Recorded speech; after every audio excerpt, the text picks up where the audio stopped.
The old station floated in the darkness like a forgotten grave. Its metal walls were torn open in places, and the lights had died many years ago. No one had come here for a very long time. This was the edge of known space, where old battles had been fought and old soldiers had died. The salvage ship moved slowly toward the station.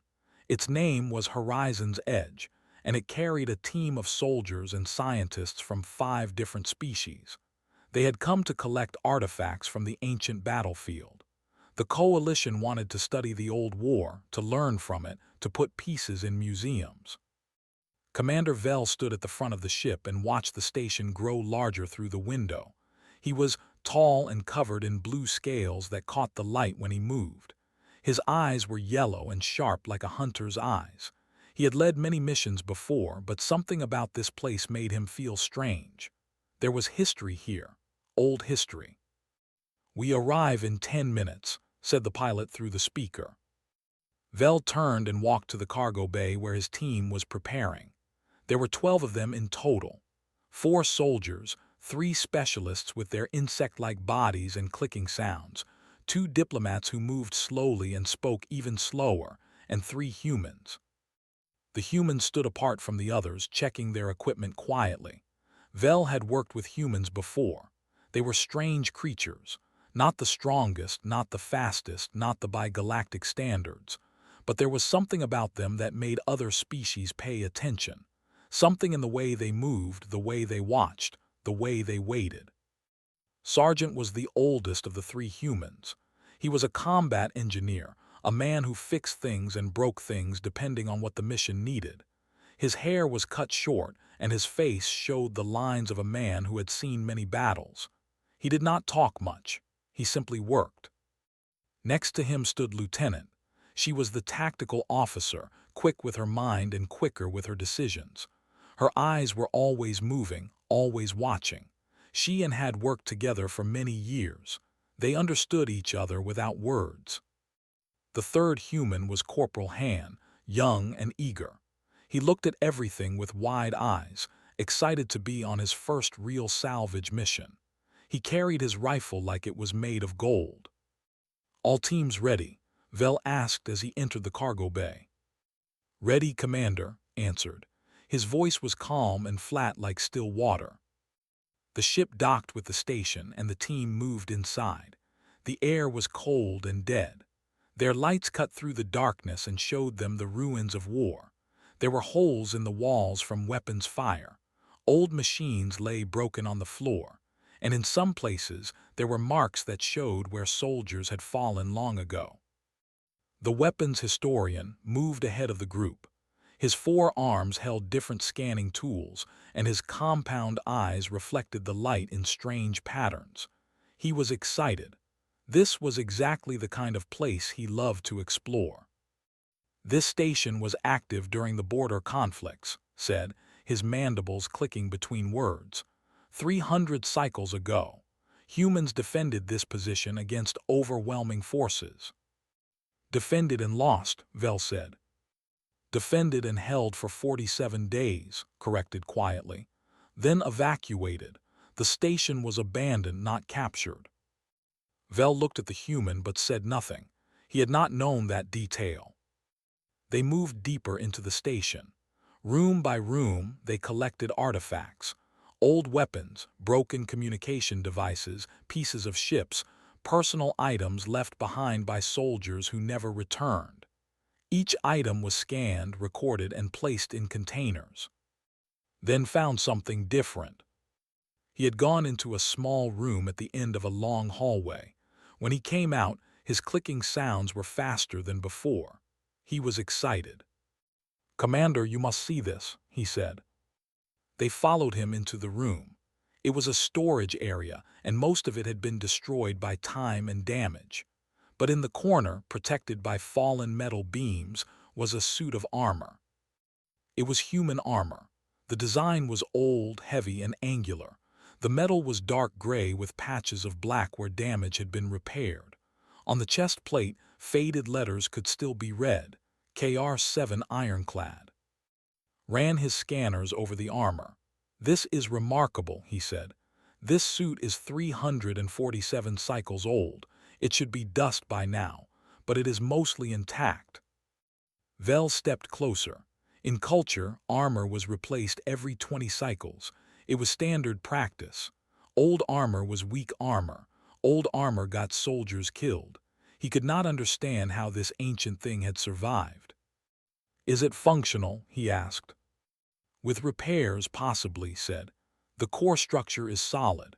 The power systems are dead, but the frame, the plating, the joint mechanisms, they are all present. Whoever built this made it to last." Elder, one of the diplomats, moved forward slowly. Her gray skin was wrinkled with age, and her voice was soft like wind through leaves. "This should be preserved," she said. "This is a piece of history, a piece of human history." Vel agreed. He turned to Sergeant. "This is your people's creation. You understand it better than we do. I am assigning you the task of rebuilding this armor. Clean it, repair it, make it ready for display."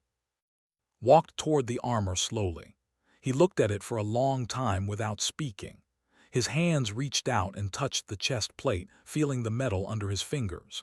He traced the old repair patches, the dents, the scratches. His eyes moved to a small marking near the neck guard, too faded for the others to read. Watched him from across the room. She knew that look on his face. She had seen it before. "Sergeant," Vel said, "do you accept the task?" Pulled his hand back from the armor. He turned to face the commander, and there was something strange in his eyes. Not surprise, not confusion, something else, something like recognition. "I understand," Commander said. "I will take care of it." He looked at, and she smiled a small smile that the aliens did not notice. There was a secret between them, something unspoken. As the team packed up the armor and prepared to return to the ship, Han moved next to. "That armor is so old," Han whispered. "Can it really be rebuilt?" Did not answer right away. He watched the others carry the ancient suit toward the cargo bay. Then he spoke, his voice low and quiet. "Some things do not need to be rebuilt," he said. "Some things just need to keep going." Han did not understand what he meant, but he would. Soon everyone would. The cargo bay of Horizon's Edge was bright with lights. The old armor stood on a metal platform in the center of the room, and the entire salvage team had gathered around it. Everyone wanted to see the ancient human relic. Circled the armor slowly, his scanners humming as they collected data. His compound eyes reflected the suit's dark gray surface, and his mandibles clicked with excitement.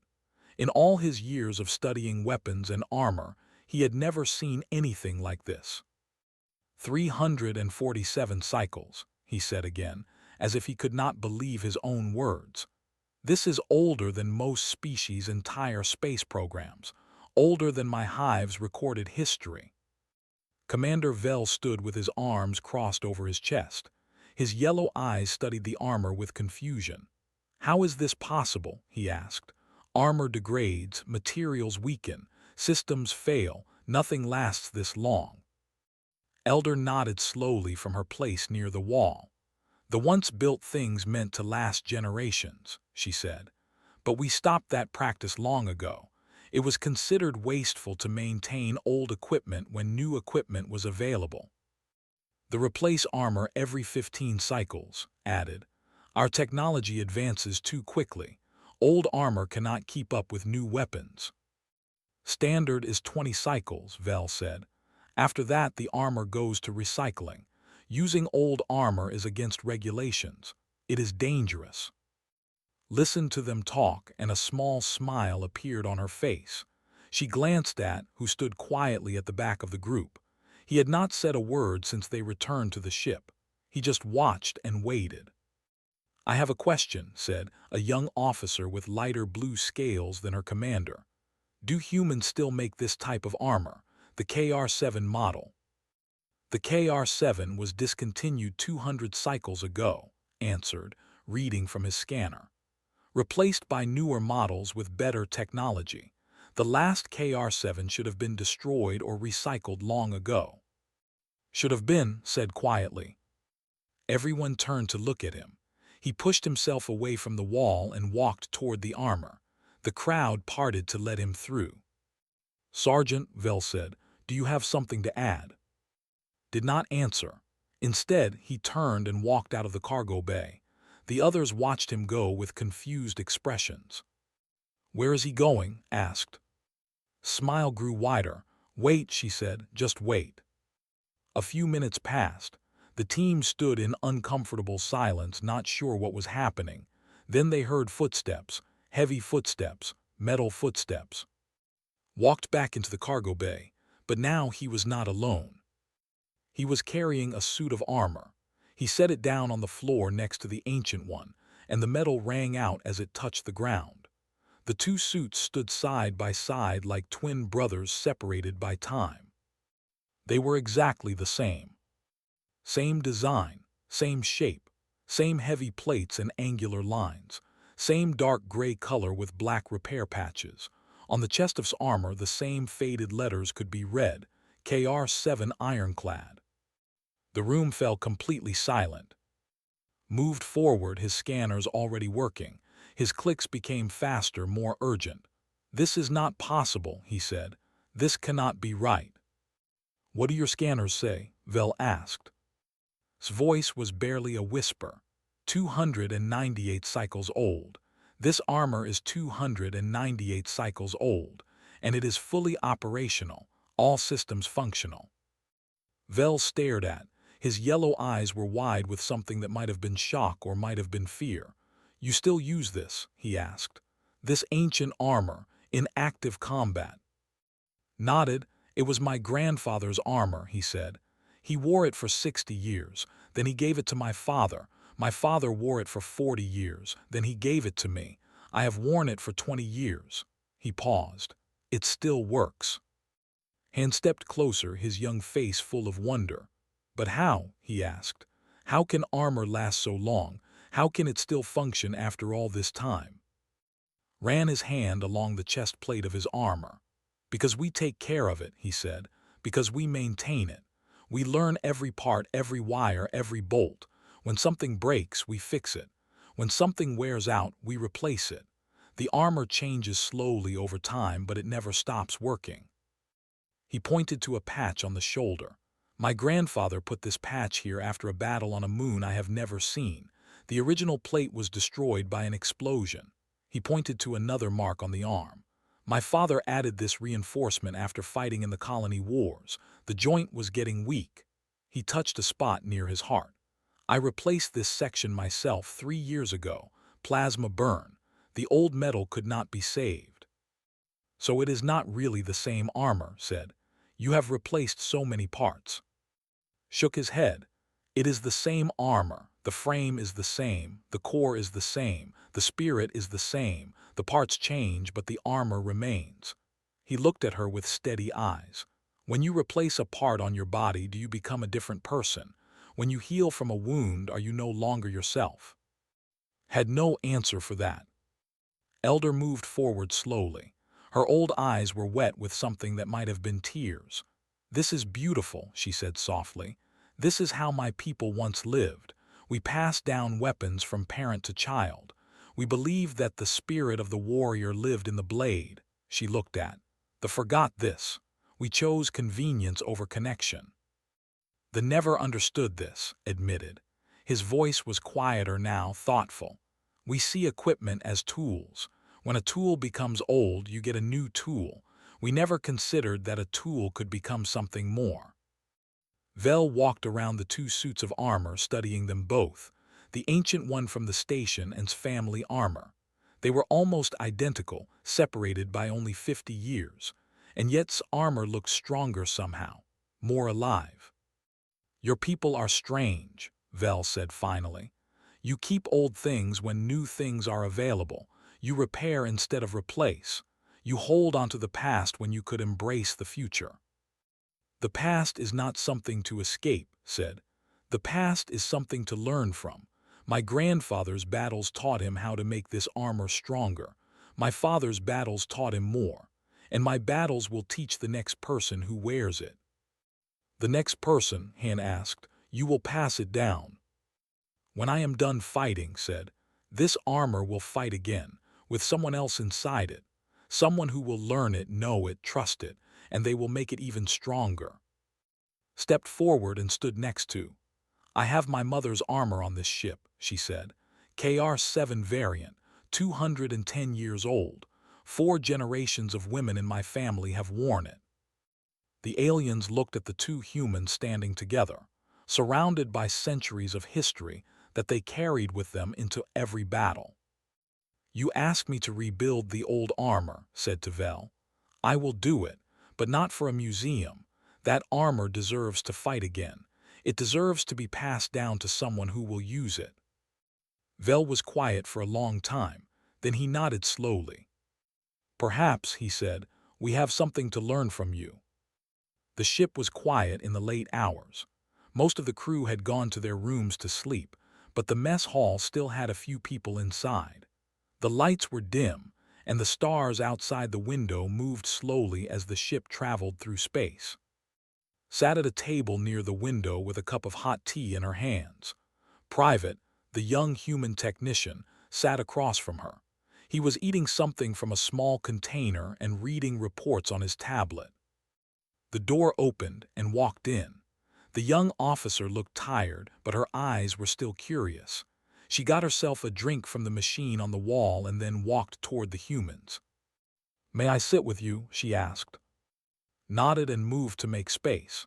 Sat down slowly, her blue scales catching the dim light. I cannot stop thinking about the armor, said. About what your sergeant showed us today, I have questions. Ask them, said. Wrapped her clawed hands around her cup.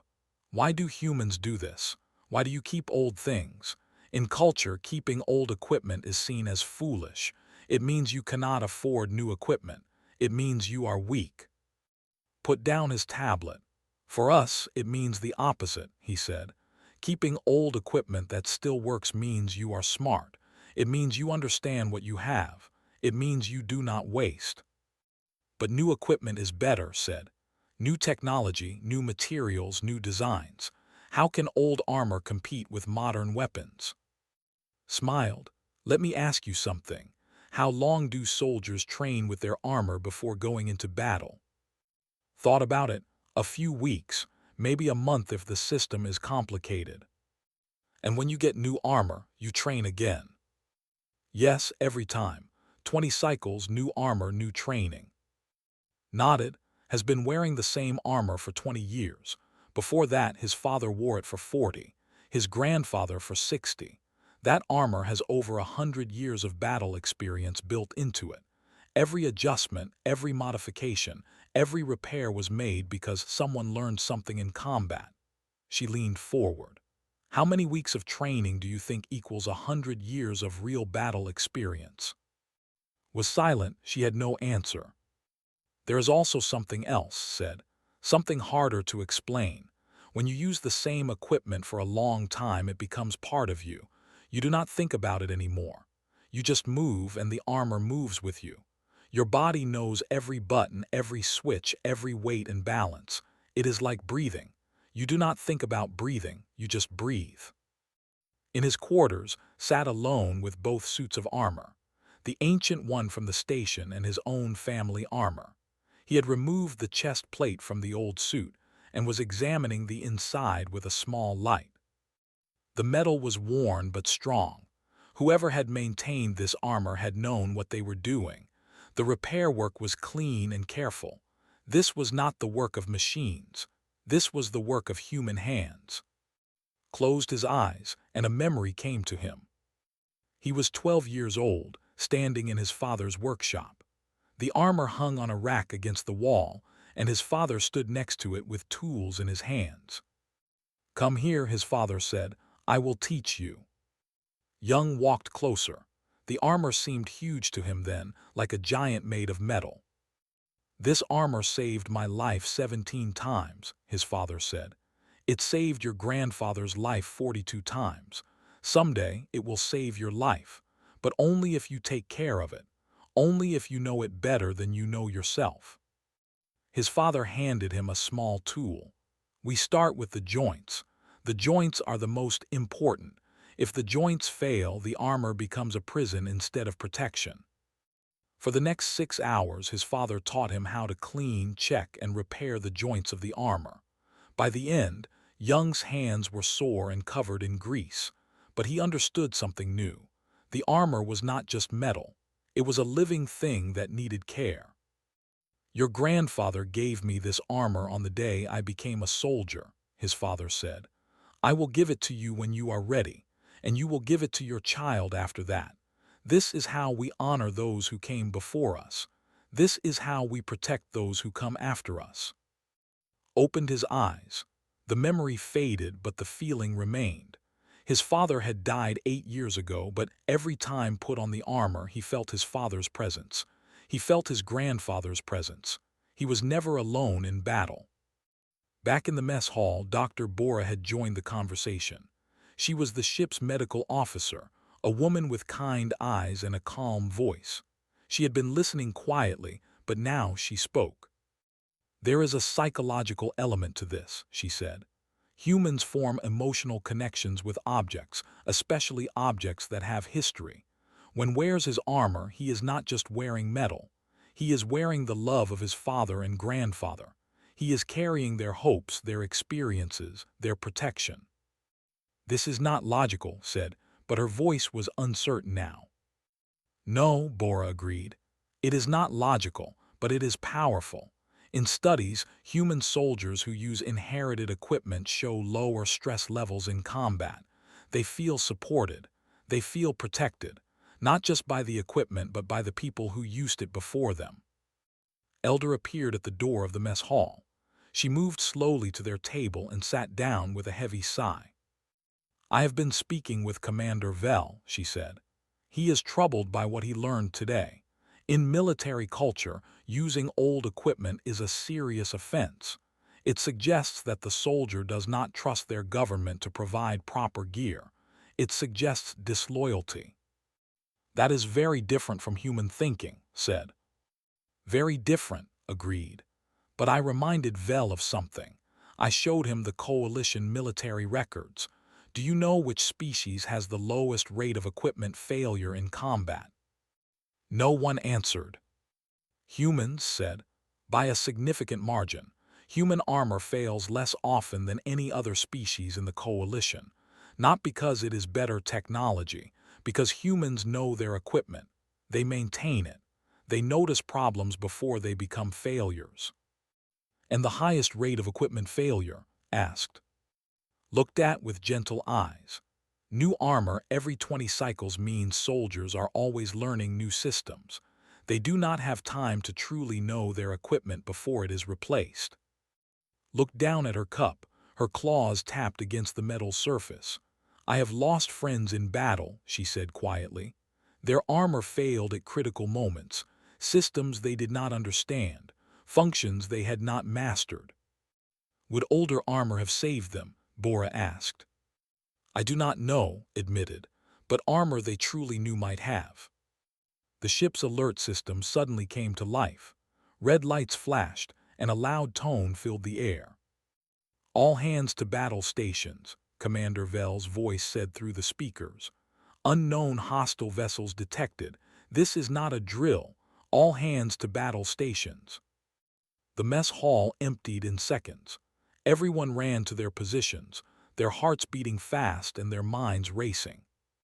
As ran toward the armory, she thought about the conversation they had just had, about old armor and new armor, about knowledge and trust, about the difference between equipment you use and equipment you know. She was about to find out how much that difference mattered. The enemy ships came out of nowhere. They had been hiding behind a dead moon, waiting for salvage vessels to pass by. Now they moved fast, cutting through space like hungry predators. "Raiders," Commander Vel said, his voice tight with anger. "6 ships, they want the artifacts." There were scavengers and thieves. They attacked weak targets and took everything of value. They had no honor, no code, only greed, and they were very good at what they did. "They are jamming our communications," the pilot reported. "We cannot call for help." "Then we fight," Vel said. All combat teams prepare to defend the ship. They will try to board us. In the armory, soldiers rushed to put on their armor. They grabbed their new blue suits, they clicked into their modern exoskeletons, and the humans opened their personal storage units. Moved without hurry. He had done this 1,000 times. His hands found each piece of armor by memory, and he assembled it around his body like he was putting on a second skin. The KR-7 sealed around him with a soft hiss, and the systems came online one by one. His grandfather's voice echoed in his mind. The armor knows you, trust it. Appeared next to him in her own inherited armor. Her mother's KR-7 variant was slightly smaller than his, designed for speed instead of strength. The dark metal was covered with its own repair patches, its own history, its own stories. Like old times, she said. Like always, he replied. Corporal Han was struggling with his newer armor. It was only 5 years old, issued by the military last month. He kept pressing the wrong buttons, activating the wrong systems. Relax, told him. Breathe. Let your training guide you. Han took a deep breath and forced himself to slow down. The armor responded better. The ships connected with Horizon's edge, and the enemy poured in through multiple entry points. They wore mismatched armor stolen from a dozen different species, and they carried weapons that glowed with deadly energy. All teams engage, Vel commanded. The battle began. In Corridor 7, and 2 soldiers faced the first wave of attackers. His new armor was supposed to give him an advantage. It had the latest targeting systems, the shield generators, the most advanced communication arrays. But something was wrong. My targeting is not working, clicked in panic. The system keeps updating. I cannot lock onto anything. His armor had detected the jamming signals and was trying to adjust automatically. But the adjustment process took time, and in battle, time meant death. A raider raised his weapon and fired, froze, unable to react. A gray blur moved in front of him. Was there, his old armor absorbing the blast like it was nothing. He raised his own weapon and fired back, dropping the raider with a single shot. Stay behind me, said. Manual targeting, ignore your systems, use your eyes. Manual targeting is not efficient, protested. Efficient does not matter if you are dead. In Corridor 12 and her squad were being pushed back. Their new armor was beautiful, sleek, and modern. It was also failing them. My shields are not responding, one soldier shouted. My movement assist is lagging, another cried. Tried to help them, but she was having her own problems. Her armor's automatic dodge system kept activating at the wrong moments, throwing off her aim. The system was designed to protect her, but it did not understand combat the way she did. Came through a side door, moving like a shadow. Her old armor had no automatic dodge system. It had no smart targeting. It had no artificial assistance of any kind. It was just metal and the woman inside it. She flowed through like water through rocks. Every movement was precise, every shot was accurate, every step was exactly where it needed to be. Her body and her armor were one thing, working together without thought or delay. Follow my lead, she called to. Turn off your assist, trust yourself. Hesitated, turn off the systems. That was against every regulation she had ever learned, but her regulations were not helping her now. Her squad was falling apart around her. She turned off the assists. For a moment the armor felt strange, heavy, unfamiliar. Then something clicked inside her mind. She was in control now, fully in control. The armor did what she told it to do, nothing more, nothing less. She raised her weapon and fired. The shot was perfect. The main cargo bay became the center of the battle. They had broken through in large numbers, and they were trying to reach the artifacts.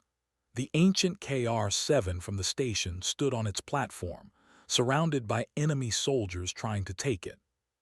Commander Vel fought to reach the cargo bay, but his path was blocked. He watched on his display as more and more entered the room. They were going to take everything. Then arrived.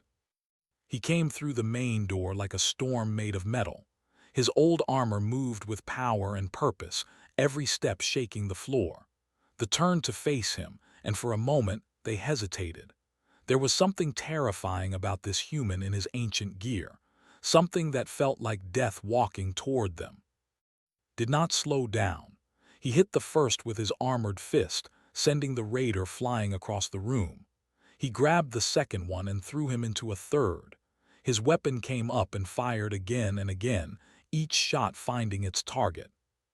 A captain raised a heavy plasma cannon and fired directly at its chest. The blast hit him square in the center, and blue fire covered his armor. Everyone stopped, even they held their breath. When the fire cleared, was still standing. His chest plate was scorched black, but the armor had held. The metal that had protected his grandfather and his father had protected him too. "My grandfather took the same hit," said to the captain. 60 years ago, different battle, same result." He raised his weapon and ended the fight. The remaining broke and ran. They retreated to their ships and fled into the darkness, leaving their dead behind. The battle was over. In the aftermath, Vel walked through the cargo bay, counting the damage. Many of his soldiers were wounded. Their new armor was cracked and broken. Expensive equipment ruined in a single fight. Then he looked at.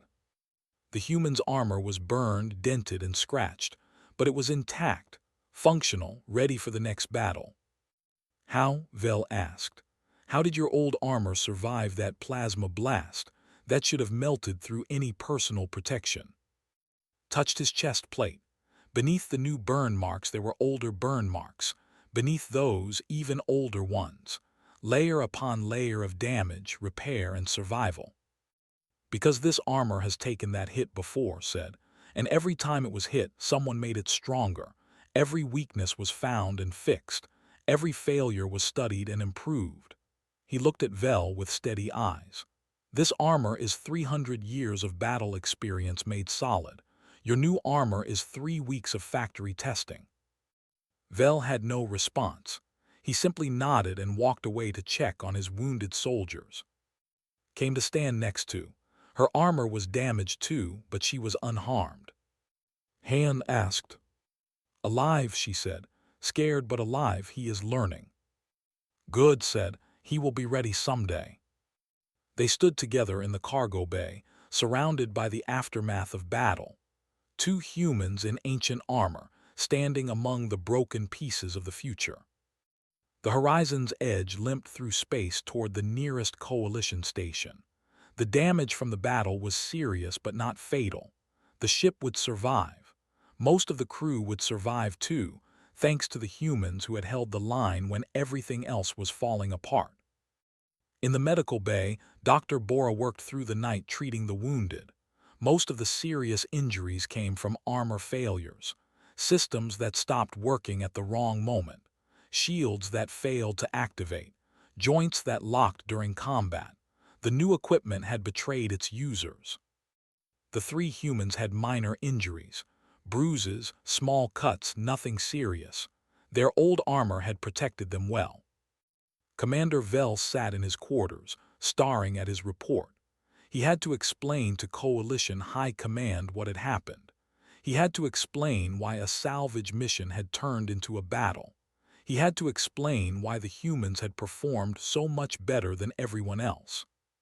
But how could he explain something he did not understand himself? There was a knock at his door. He looked up to find Elder standing in the doorway. "May I come in?" she asked.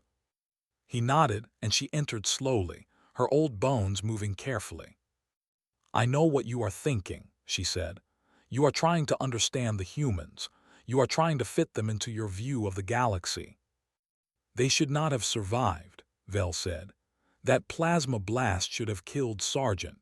His armor is older than our species' first contact with other worlds. How can ancient technology defeat modern weapons?" Sat down across from him. "You are asking the wrong question," she said. You are thinking about technology, but this is not about technology. This is about connection. Connection. The humans do not see their armor as equipment. They see it as family. They see it as a promise from those who came before to those who come after. When puts on his armor, he is not just wearing metal. He is carrying the love of his father and grandfather. He is wrapped in their protection, even though they are gone. Vel leaned back in his chair. That sounds like religion, not military science. Perhaps, said, but look at the results. The humans survived. They won. Their faith, whether in their ancestors or in their equipment, gave them strength. Can your science do the same? In the cargo bay, sat alone with the two suits of armor, his own KR-7 and the ancient one from the station. Both were damaged from the battle, both were covered in burns and scratches, but both were still whole, still ready.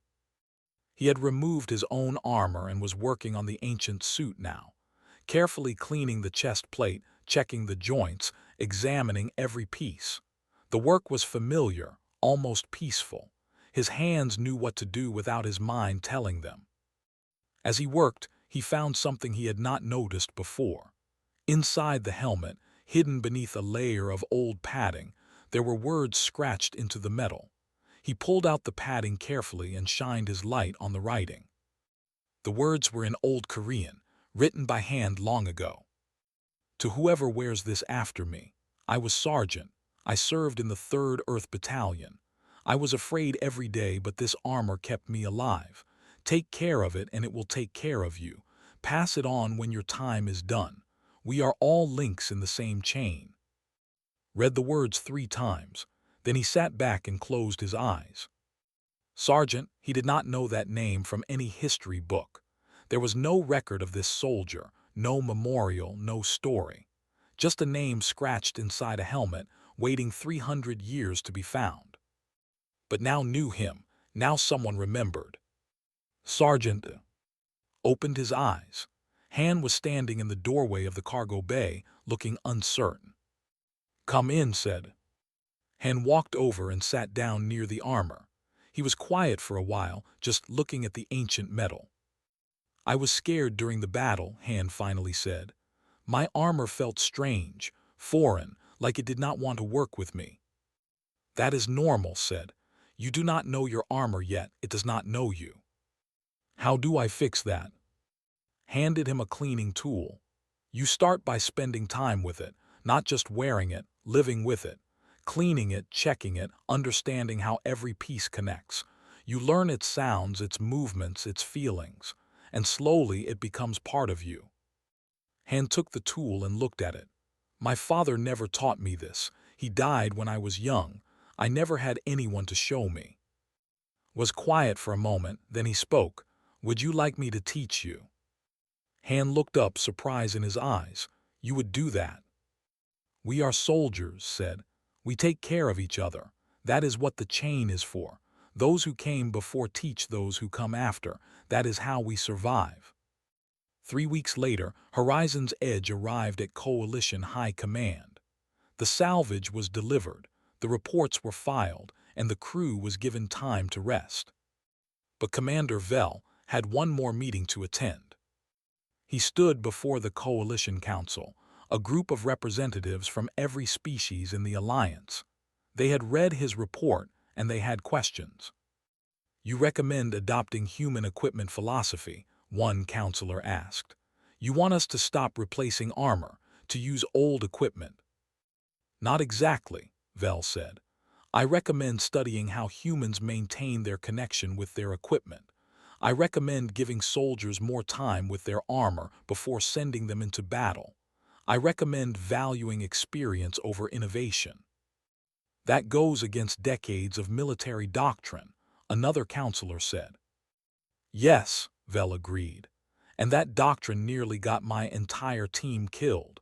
3 humans with ancient armor saved us. 3 humans who knew their equipment like they knew their own bodies. Maybe there is something to learn from that. The council debated for hours. In the end, they agreed to a pilot program.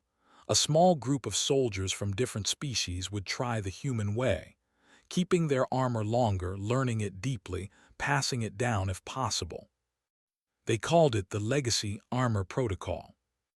On a small military base on the edge of human space, a young woman received orders. Her name was, and she was just starting her career as a soldier. She had no family history of military service, no inherited equipment, no legacy to carry. But that was about to change. Her commanding officer handed her a sealed container. "This came from Coalition High Command," he said. "Special assignment. Open it." Opened the container. Inside was a suit of armor, old armor, ancient armor. The metal was dark gray with patches of black, and on the chest plate faded letters could be read, KR-7 Ironclad. There was a note attached. This armor belonged to Sergeant of the 3rd Earth Battalion. He wore it 300 years ago and asked that it be passed on. We found his descendants and we found you. You are his great-great-granddaughter. This armor is your inheritance. Take care of it and it will take care of you. Lifted the helmet and looked inside. She saw the words scratched into the metal, the message from a soldier who died long before she was born. Tears filled her eyes, but she smiled. She put on the armor. It was heavy at first, strange and unfamiliar. But as she moved, as she breathed, something changed. The armor seemed to settle around her, adjusting to her body, accepting her. For the first time in 300 years, the armor had a new partner. And the chain continued. Far away, on his own ship heading to his next mission, Sergeant polished his armor and thought about the future. He thought about Han, who was learning quickly. He thought about who he would probably never meet.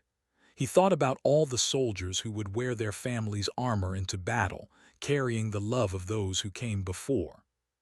Corporal Han found him in the cargo bay, as usual. "Sergeant, can I ask you something?" Nodded without looking up. "Will you ever replace your armor?" Smiled, a small smile that barely touched his lips. "Why would I?" he said. "It is not done fighting yet." And somewhere in the metal, in the scratches and the repairs, in the burns and the patches, the spirits of 300 years of soldiers agreed. Not done yet, not even close.